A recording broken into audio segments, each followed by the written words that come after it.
What's up guys, welcome back to Man Cave Collectibles, coming at you today with another figure review. Today I got one I'm really excited about.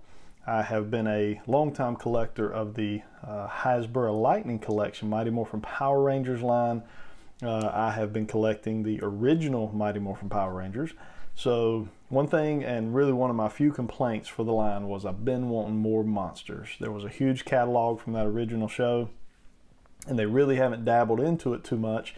As far as this line, for the most part, they've just given us the true main characters with Lord Zed, Rita, a couple putty figures, and then the main cast for the Power Rangers. So I'm really excited to see them branching out and bringing us some actual monsters from this line. Today, we've got Mighty Morphin Pumpkin Wrapper. So this was a pretty funny character. He was kind of born and raised in a pumpkin patch. He ended up being able to put pumpkins on the heads of kind of his enemies and really caused some problems for the Power Ranger. I think Kimberly ended up kind of having to be the superstar in this one and save the other Rangers from having a pumpkin-headed doom, and she did. But let's look at this character. Let's look at his box first. We got some real nice promotional artwork here of the pumpkin wrapper, as we've seen with Lightning Collection. So this is really our first Lightning Collection kind of deluxe box. You can see this is a much larger box than we get with like a standard Marvel Legend or with any of the Power Rangers in their regular release. So nice window packaging. We can see the pumpkin wrapper there in all his glory. Looking really good. A lot of accessories and effects there. Spinning on around, you just got that wraparound promotional artwork. And then on the back, we kind of got a promotional image of the product itself and kind of how he uses that effect with the pumpkin there. It's pretty neat. And then kind of the same thing on this side. Let's go ahead, crack this guy out of his packaging and see what we got. All right, so we got pumpkin wrapper out of his packaging onto our view table, looking really fantastic. As always, let's jump straight into accessories first. So we did come with some of these kind of vines that he can use to snare the Power Rangers. You can, if you want to do action figure photography, that sort of thing, you're able to use those. So he really came with two. This one's kind of more coiled up here, not really extended out, but you can use that one in whatever fashion you wish.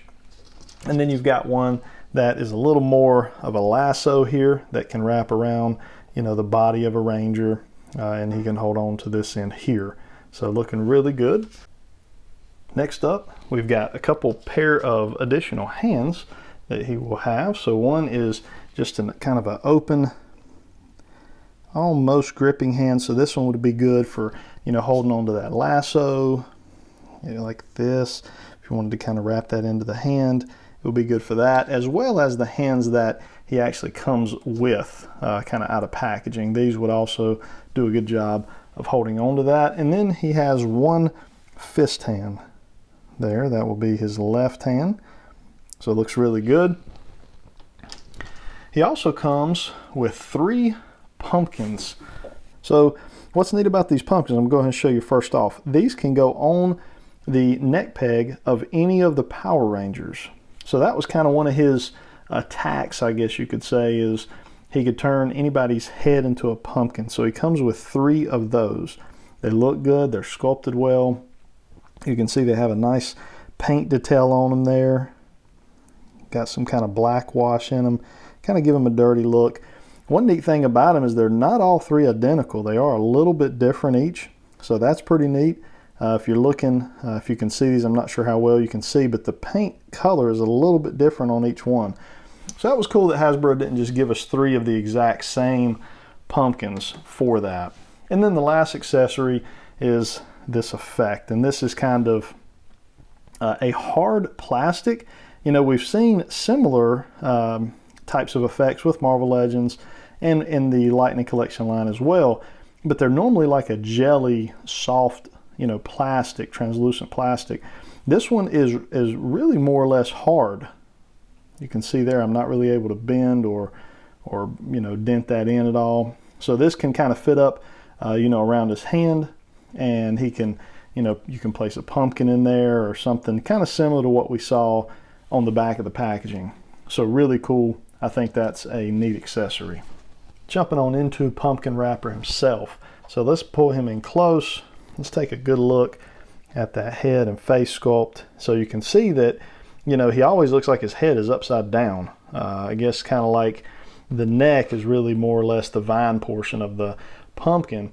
But you can see there we got kind of one eye there, one eye in there, no eye kind of in this hole here, and the mouth of the pumpkin is actually across the top of his head. So that's kind of the way he's set up. He's got kind of that same black wash on his pumpkin head as what we saw with the pumpkin accessories that he came with, but he looks really good.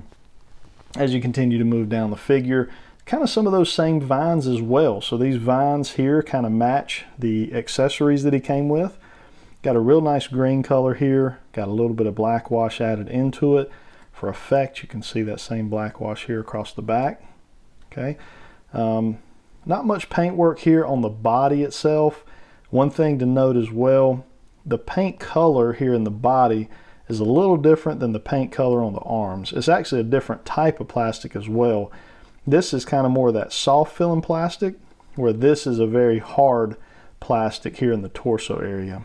But we can already see a lot of good articulation in that area as well. Another thing to note too, he's very top heavy, as you guys can imagine just by looking at him. Got some of those same vines coming down here over the shoulders, kind of some shoulder armor. Fine detail there down the kind of the middle of the torso area, working on down to the legs. Now here's where they did put a little paint detail in. I like this. You've got kind of a from orange to green fade. Here it looks really nice. I think they did a good job. I really like when Hasbro does some of that shading and you know, paint fading. They did a fantastic job on like a Toxin figure from the Marvel Legends line. I wish they would do more of that. Toy Biz actually did more of that than what Hasbro does in today's, you know, figure lines, as well as they do those figures. That's the one thing where I think they could step it up, is doing some of this type of paint shading. Moving on down to those boots, we got just those creepy boots there that look too big and kind of hang over the end there. But the detail of them is very well done. It's just molded orange plastic all the way throughout. All right, so we'll go ahead and jump into articulation on this guy. Up here in the head area, you can see we have none. We do get a rotation, which you can completely rotate 360, but we get no real up and down, and all that's due to this collar here around the neck, really preventing any type of movement there. As far as these arms, we can get them up to the collar, so the collar is going to be very restrictive to his articulation. Not going to be able to get that full 360 because of the collar there. Get it back to about there. Okay, we do have a bicep swivel. You can see that in there. It's right kind of hidden underneath this vine armor here, but it got a nice bicep swivel. Nice double jointed elbows there for him, and then the standard Hasbro articulation here in the wrist, back and forth, full 360. Lots of articulation here in our abdominal area. So we got a chest crunch here, real nice. Then we've got kind of what I would call an abdominal crunch there with a ratchet. So that's good because of his weight. It's good that that's ratcheted because he is so top heavy up here. Coming on down to the legs, we can get the splits out to there. Got a rotation cut right at the top of the thigh. Double jointed knees.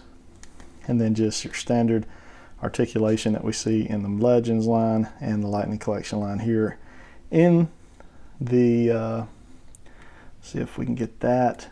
Yeah, it's very, very tight, so we might want to heat it up some, but we've got all the articulation in the ankle that we've come to know from Hasbro.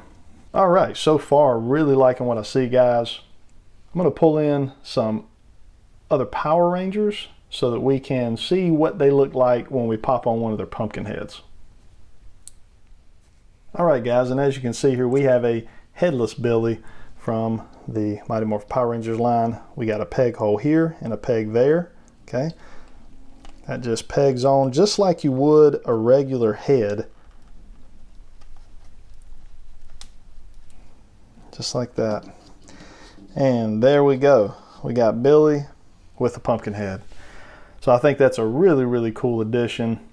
Very, very kind of thought out, and I love when there's continuity in the line, and that's what this is. This allows you to do some customization to figures that you've had for maybe a year or two. It allows you to really customize those to kind of meet the needs of this figure. If you're an action figure photographer, I think this is really fantastic. You have 3 of them. I'm sure folks can go out, probably could be able to go out and buy these, probably individually, even without the figure, in time once this really hits the mass market. So really cool there. Let's bring in a couple other figures for size comparison. Okay guys, and just for a little size comparison for you here, I've actually brought in our King Sphinx figure, which came out with the pumpkin wrapper, not together, 2 separate deluxe boxes, but they just come out at the same time with Billy, a standard size Ranger. So you can see these are really big figures, and that is phenomenal. I don't think they could have did them any other way. Any bigger, they would have been too big. Any smaller, they wouldn't have looked right. If you go back and watch the show, these guys were a good bit bigger than our heroes themselves. So I really, really like what they did here. Drop a like down below, guys. That helps get this video out so other people can see it. Drop a comment. Have you picked these up yet, or do you have them on pre-order, or where do you have them on pre-order? I got mine from Big Bad Toy Store, and they've already come in. I was not expecting these guys until like January, so it was kind of surprising to me at how fast they arrived. If you're not a subscriber, consider subscribing. We'd love to have you as part of the Man Cave Collectibles team. We do toy hunts and reviews and toy hauls and comic book hauls. We kind of do it all on this channel from a collecting standpoint. So no matter what you're into, we probably cover it somehow. Hope you guys have a good rest of your day. Until next time.